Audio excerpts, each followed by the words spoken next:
Don't lose this part, because when you don't use this, you have to protect the electronics. If you have this type of battery, you can just put it in the V-mount.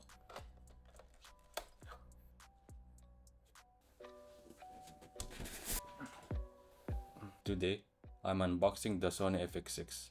This camera is built for professional production environments, documentaries, broadcast work, and cinema style projects. It's not about specs, and it's not about content creation.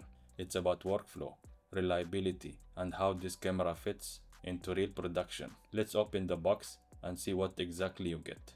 Inside the FX6 box, you'll find the camera body, the top handle, the smart LCD monitor, cables, and mounting accessories. Everything here is designed to be functional and production ready. Sony doesn't add extra you don't need, just the essentials to get the camera working on set. So let's assemble everything. Don't lose this part, because when you don't use this, you have to protect the electronics. This is what we use for microphone. To put this together, it's like putting a lens. Now the battery. Now the monitor.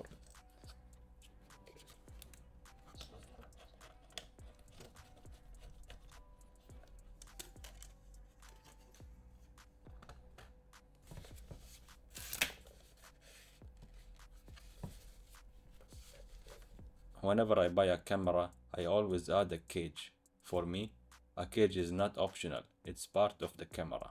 A cage gives you flexibility.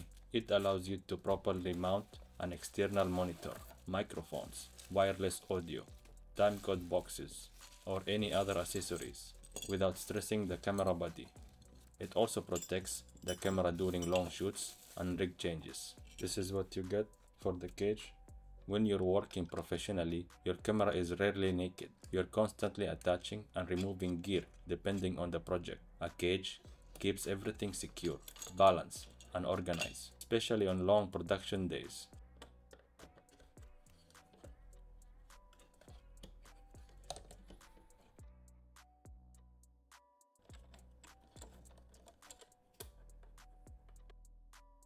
If you have this type of battery, you can just put it in the V-mount,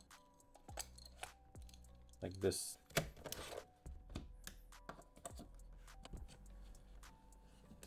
This is the cage, and it's nice.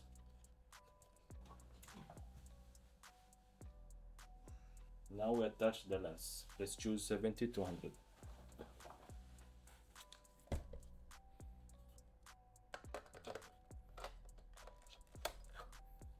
There we go. This was a clean unboxing and basic build of the Sony FX6. In future videos, I'll talk more about how this camera fits into professional workflows and when it makes sense to move into this level of production. For now, this is about understanding what you get and how it starts taking shape as a serious cinema tool.